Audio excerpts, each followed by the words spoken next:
नमस्कार, दिन भर की बड़ी खबरों में आपका स्वागत है। मैं हूं अंशिता श्रीवास्तव। आज इस बुलेटिन में बात होगी हिमाचल चुनाव में कांग्रेस की हुंकार की, गुजरात की जनता से कांग्रेस के वादों की, जानेंगे दिल्ली में कब होंगे एमसीडी चुनाव, कैसा है भारत जोड़ो यात्रा का असर, बात करेंगे शिवराज सरकार के खिलाफ कांग्रेस के अभियान की, गुजरात में आपके सीएम उम्मीदवार के ऐलान की, और बुलेटिन के आखिर में बात होगी 6 करोड़ केंद्रीय कर्मचारियों को लगे झटके की। लेकिन तमाम बड़ी खबरों से पहले एक नजर सुर्खियों पर।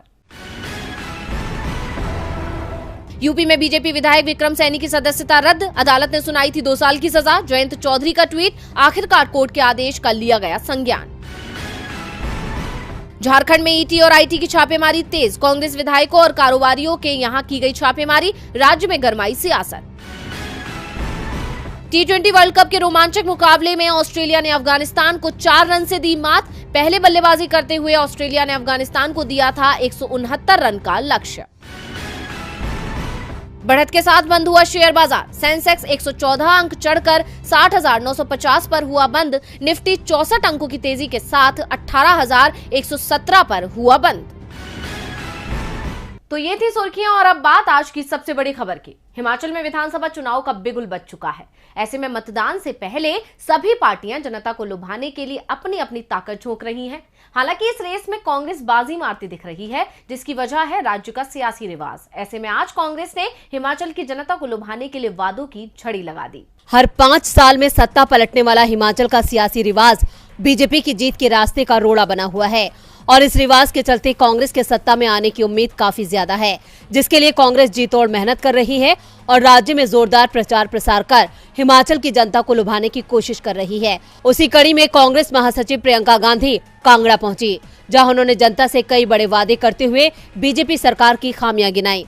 कांगड़ा में जनता को संबोधित करते हुए प्रियंका ने कहा कि कांग्रेस की गारंटी है कि हर विधानसभा में 4 अंग्रेजी माध्यमिक स्कूल, पूर्व सैन्य कर्मियों के लिए आरक्षित पदों को भरेंगे, पुरानी पेंशन योजना बहाली, 1 लाख रोजगार, 5 सालों में 5 लाख रोजगार, हर महिला को 1500 रुपए प्रति महीना। इसके साथ ही प्रियंका ने एक बार फिर बेरोजगारी का मुद्दा उठाते हुए सरकार की खामियों को गिनाते हुए जनता से सवाल किया, क्या आप चाहते हैं कि अगले 5 सालों में भी आपके बेटे बेरोजगार रहें? सेना में कोई भर्ती ना हो, पुलिस भर्ती, शिक्षक भर्ती घोटाले हो, आप शिक्षित हैं, आपको यहाँ अच्छे जॉब मिल सकते हैं, बस सरकार की इच्छा शक्ति होनी चाहिए। इसके साथ ही उन्होंने कांग्रेस के शासनकाल में किए गए कामों का जिक्र किया।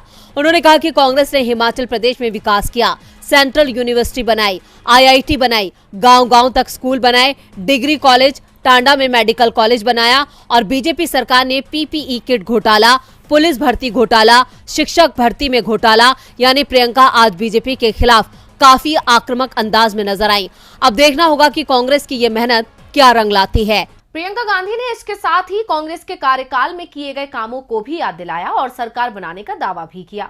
और ऐसा ही दावा किया कांग्रेस अध्यक्ष मल्लिकार्जुन ने, वो भी गुजरात में, क्योंकि गुजरात चुनाव की तारीखों का भी ऐलान हो गया है। ऐसे में अब कांग्रेस जनता को लुभाने की कोशिश में लग गई है। चुनाव आयोग ने गुजरात विधानसभा चुनाव 2022 के लिए तारीखों का ऐलान कर दिया है। गुजरात में 2 चरणों में चुनाव होंगे, वहीं नतीजे 8 दिसंबर को हिमाचल प्रदेश चुनाव के साथ ही घोषित किए जाएंगे।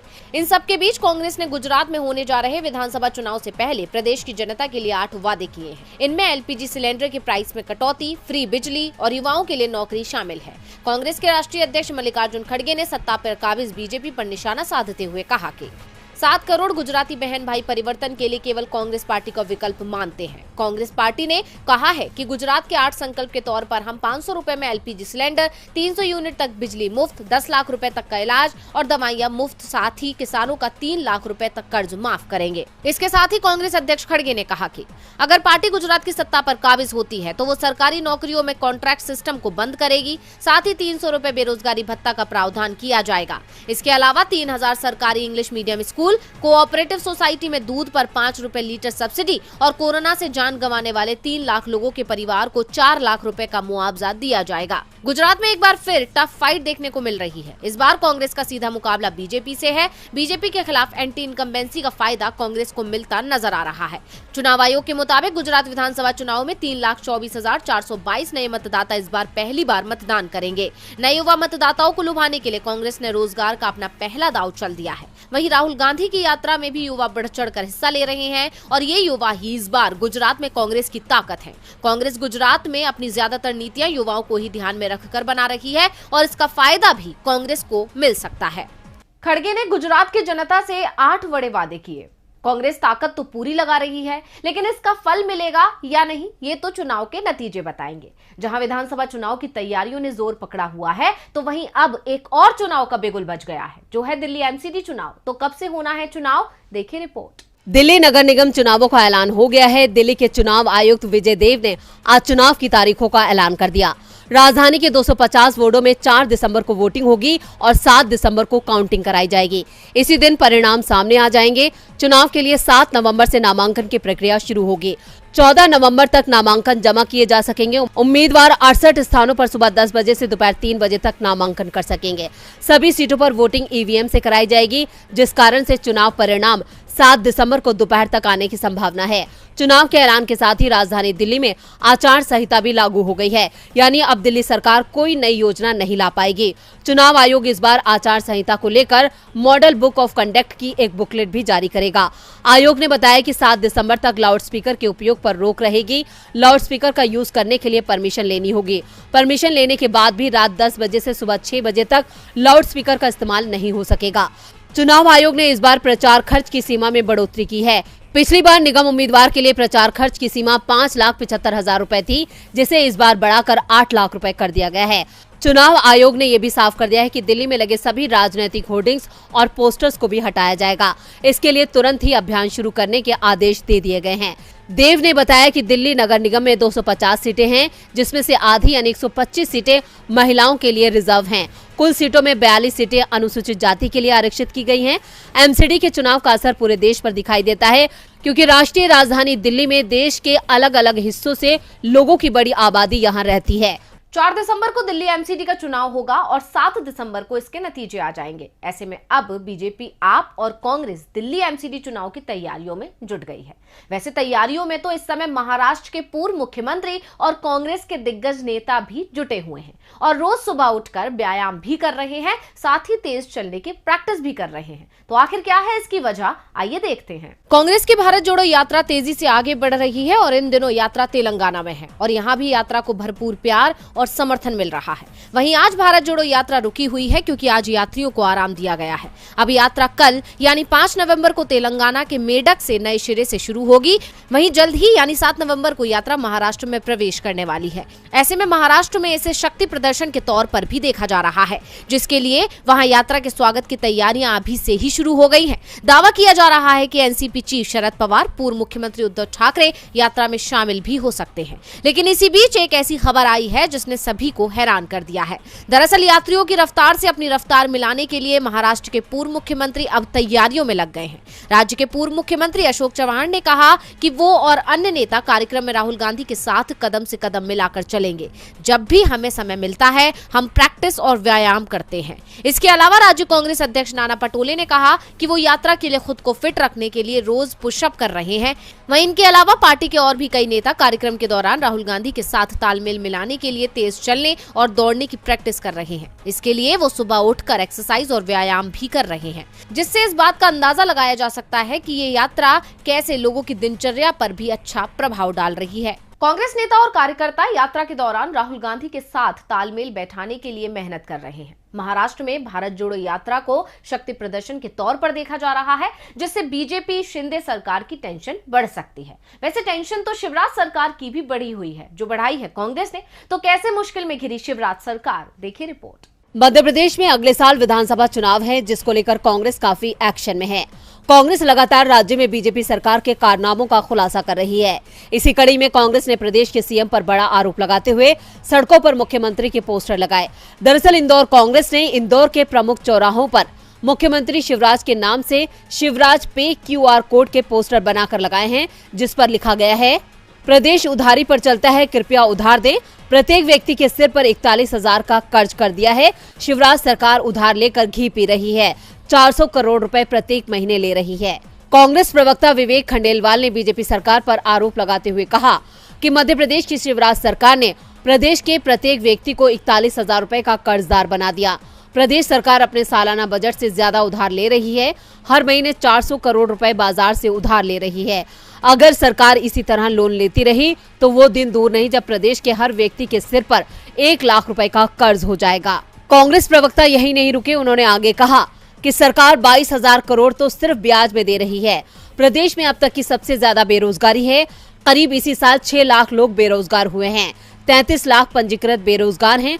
प्रदेश में 1 करोड़ से ज्यादा बेरोजगार हैं। 1 लाख नौकरी देने की घोषणा पर प्रदेश सरकार ने मार्केटिंग पर करोड़ों फूंक दिए, लेकिन नौकरी एक को भी नहीं मिली। कांग्रेस की माने तो राज्य में 2000 स्कूलों में शिक्षक नहीं हैं।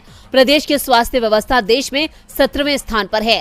कांग्रेस नेता ने कहा कि आए दिन सीएम शिवराज सिर्फ घोषणाएं करते हैं और घोषणाओं की मार्केटिंग के लिए करोड़ों रुपए उधार लेकर फूंक देते हैं। आपको बता दें कि ये पोस्टर प्रदर्शन प्रदेश को उधारी प्रदेश बनाने के विरोध में कांग्रेस ने शहर के प्रमुख चौराहों पर लगाए हैं, जिसमें सीएम शिवराज के चेहरे वाले QR कोड के पोस्टर पर लिखा है, हमारा प्रदेश उधारी से चलता है, कृपया हमें उधार दें। कर्नाटक की तरह कांग्रेस ने अब मध्य प्रदेश में भी पेसीएम के पोस्टर जगह जगह चिपका दिए हैं, जिससे सीएम शिवराज सीधे निशाने पर आ गए हैं। वैसे खतरे में तो फिलहाल गुजरात के सीएम की कुर्सी भी है, जिसके लिए कई दावेदार मैदान में हैं। और आज आम आदमी पार्टी ने अपने दावेदार का नाम का ऐलान कर दिया। तो कौन बना आपका सीएम उम्मीदवार, जानने के लिए देखिए ये रिपोर्ट। गुजरात विधानसभा चुनाव का ऐलान हो चुका है। पहले चरण की 89 सीटों के लिए शनिवार यानी 5 नवंबर से नामांकन का काम शुरू हो जाएगा। अब तक राज्य में किसी भी पार्टी ने सीएम उम्मीदवार का ऐलान नहीं किया था। बीजेपी की ओर से भूपेंद्र पटेल इस समय गुजरात के मुख्यमंत्री हैं और पार्टी के प्रदेश अध्यक्ष CR पाटिल पहले ही संकेत दे चुके हैं कि राज्य में कोई बदलाव नहीं होगा। यानी चुनाव भले ही पीएम मोदी के चेहरे पर लड़ा जा रहा हो, लेकिन बीजेपी के सीएम उम्मीदवार भूपेंद्र पटेल ही होंगे, जबकि कांग्रेस ने अभी तक सीएम उम्मीदवार के नाम का ऐलान नहीं किया है। पार्टी में भरत सोलंकी, अर्जुन मोंडवाडिया, शक्ति सिंह गोहिल सीएम पद की रेस में सबसे आगे हैं, जबकि आप में गोपाल इटालिया और ईशुदान गढ़वी के बीच मुकाबला था। इसके लिए आपने सर्वे का सहारा लिया और सर्वे में ईशुदान गढ़वी ने इटालिया को पीछे छोड़ दिया। यानी ईशुदान गढ़वी गुजरात में आपके सीएम उम्मीदवार होंगे। केजरीवाल ने गढ़वी के नाम का ऐलान करते हुए कहा कि हमने वेबसाइट, ईमेल, मोबाइल एप्लीकेशन और व्हाट्सएप के जरिए लोगों से सुझाव मांगे थे। 16,48,500 लोगों ने अपने लोकप्रिय नेता के बारे में जवाब दिया। 73% लोगों ने ईशुदान गढ़वी को चुना, वहीं 27% लोगों ने गोपाल इटालिया के फेवर में मतदान किया था। गढ़वी ओबीसी समुदाय से आते हैं, जिनकी आबादी गुजरात में करीब 48% है। आम आदमी पार्टी गढ़वी के सहारे इस बड़े समुदाय को साधने की कोशिश करेगी। ईशुदान गढ़वी ने अपने करियर की शुरुआत पत्रकार के रूप में की। 2015 में ईशुदान गुजराती चैनल के एडिटर बने। इस दौरान उनके शो महामंथन ने राज्य में जबरदस्त लोकप्रियता बटोरी। 16 महीने पहले ही उन्होंने आपकी सदस्यता ग्रहण की थी। अब गढ़वी पर गुजरात में बीजेपी के गढ़ को भेदने की चुनौती है। और बुलेटिन के आखिर में बात होगी 6 करोड़ केंद्रीय कर्मचारियों को लगे झटके की। कर्मचारी भविष्य निधि संगठन के देश भर में करोड़ों खाता धारक है।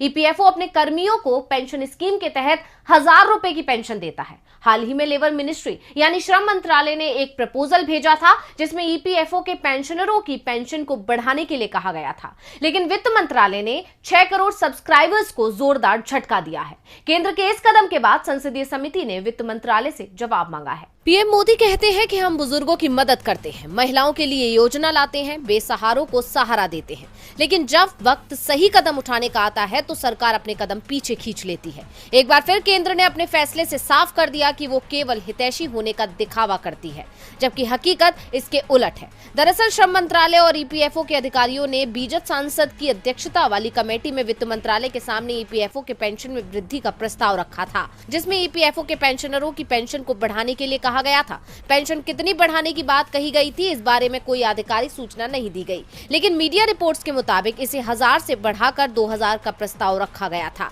ये बढ़ोतरी सदस्य, विधवा और विधुर पेंशन भोगी के लिए प्रस्तावित थी, लेकिन वित्त मंत्रालय ने इसे ठुकरा दिया है, जिसके बाद अब एक संसदीय समिति ने वित्त मंत्रालय से इस मामले पर स्पष्टीकरण मांगा है। साथ ही वित्त मंत्रालय के सभी अधिकारियों को बुलाने का फैसला किया है।